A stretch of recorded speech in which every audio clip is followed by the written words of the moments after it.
इस वीडियो में हम लोग पदार्थ की अवस्था के परिवर्तन के ही बारे में पढ़ेंगे, लेकिन क्या परिवर्तित करेंगे हम लोग यहाँ पर? दाब।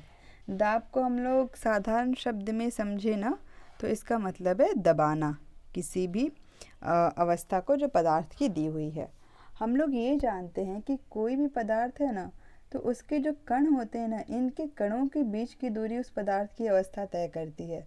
अगर कणों की दूरी ऐसे बहुत ज़्यादा है, फिर थोड़ी कम कम दूरी है, और एक अवस्था हो गई कि जब पदार्थ के कणों के बीच क्या है, एकदम ही दूरी नहीं है, तो पदार्थ के कणों के बीच की जो दूरी है वो पदार्थ की अवस्था डिसाइड करती है।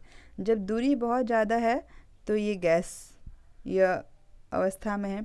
जब दूरी गैस की तुलना में कम है कणों के बीच तो ये लिक्विड यानी कि द्रव अवस्था में है। और जब पदार्थ के कण एक दूसरे से बिल्कुल सटे हुए हैं यानी कि कणों के बीच की दूरी एकदम कम है, शून्य के बराबर है, लगभग शून्य है, तो वो पदार्थ की अवस्था कौन सी हो जाती है? ठोस की अवस्था हो जाती है, सॉलिड स्टेट हो जाता है।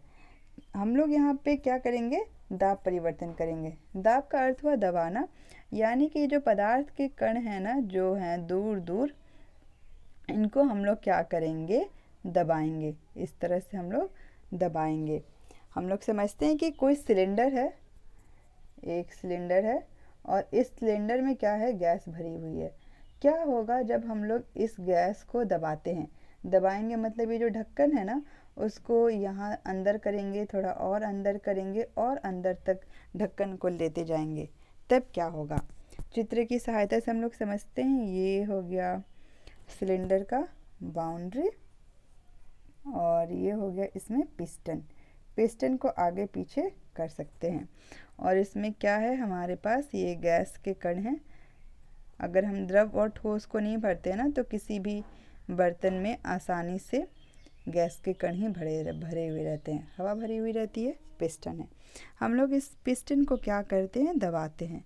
दबाते हैं मतलब पिस्टन क्या होगा? दबाने के बाद थोड़ा अंदर आएगा, तो इस जितने जो कण हैं हवा के या यहाँ पर जो गैस के कण हैं, उनको अब जगह कम मिली। जगह कम मिलने से क्या होगा? इन कणों को एक दूसरे के नज़दीक आना पड़ेगा। जगह तो कम हो गया, जगह कम हुई तो भीड़ क्या होगी? बढ़ेगी। ठीक। कुछ देर के जब ये दबा लिए हम लोग, फिर हम लोग और क्या करते हैं? थोड़ा और दबाते हैं पिस्टन को। ये हम लोगों ने पिस्टन को और भी दबा दिया, अंदर की तरफ ले गए। अब क्या हुआ? जो जगह था इन कणों के लिए, गैस के कणों के लिए, इनके लिए ये जगह और भी कम हो गया। और जगह कम होने से क्या होगा? ये एक दूसरे के और भी नज़दीक आएंगे।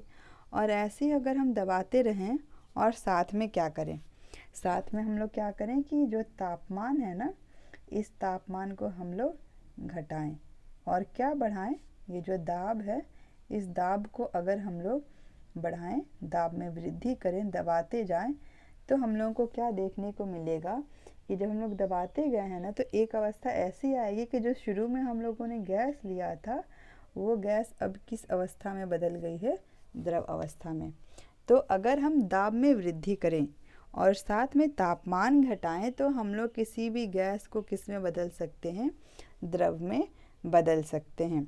और ठीक ऐसा ही करके क्या किया जाता है कि जो एलपीजी है, ये क्या है? वास्तविक रूप में ये गैस है। सीएनजी जो है ये भी वास्तविक रूप में गैस है, लेकिन इनके ऊपर दाब बढ़ा के, तापमान कम करके, अत्यधिक दाब में इनको हम लोग क्या करते हैं? एक सिलेंडर में स्टोर कर देते हैं, जिसको घर में या फिर फैक्ट्री में, जहाँ पर भी इनका उपयोग है, वहाँ पर इनको सिलेंडर के रूप में भर के पहुँचा दिया जाता है, तरल अवस्था में बदल कर। तो ये एक उपयोग भी है कि अगर हम लोग दाब में परिवर्तन करते हैं ना तो हम लोग किसी भी गैस को आसानी से एक सिलेंडर में भर सकते हैं, जबकि गैस को चाहिए बहुत सारा जगह, और सिलेंडर में जब हम लोग भरते हैं तो थोड़े से ही जगह में वो गैस आसानी से स्टोर हो जाता है। ठोस CO2, सूखा बर्फ। कार्बन डाइऑक्साइड क्या है? वास्तविक रूप में गैस है। अब हम लोग इस गैस के ऊपर क्या करेंगे? दाब बढ़ाते जाएंगे, दाब को बढ़ाएंगे, ठीक है। और क्या घटाएंगे हम लोग?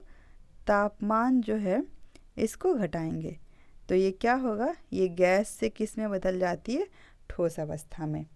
और ये जो ठोस अवस्था में बदल जाता है ना कार्बन डाइऑक्साइड, तो इसको कहा जाता है सूखा बर्फ़। बर्फ़ इसलिए क्योंकि ये बर्फ़ की तरह बहुत ठंडा होता है, लेकिन सूखा इसलिए, बर्फ़ जो हम लोग पानी वाला यूज़ करते हैं ना, तो वो गीला हो जाता है हमारा हाथ या बर्तन।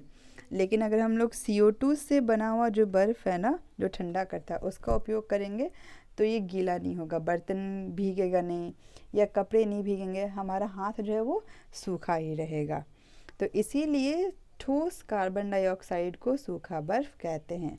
ऐसा इसलिए भी है कि जब हम लोगों ने ठोस CO2 लिया, जब वायुमंडलीय दाब 1 एटमॉस्फेयर होता है, तब ये सीधे किस में बदल जाती है, गैसियस CO2 में। तो जो सूखी बर्फ़ है वो सीधा गैस से, ठोस से किस में बदली, गैस में। जबकि हम लोग जो सामान्य बर्फ़ है उसका उपयोग करते हैं तो वो जल में बदलता है, और अगर वो गर्म होता है तभी गैस में बदलता है, यानी कि तीनों अवस्था आती है। लेकिन यहाँ पर बस 2 ही अवस्थाएं हुई हैं। तो क्योंकि यहाँ पर द्रव अवस्था में नहीं बदला कार्बन डाइऑक्साइड, इसीलिए इसको सॉलिड आइस, या फिर सॉलिड आइस नहीं, ड्राई आइस या सूखा बर्फ़ कहते हैं।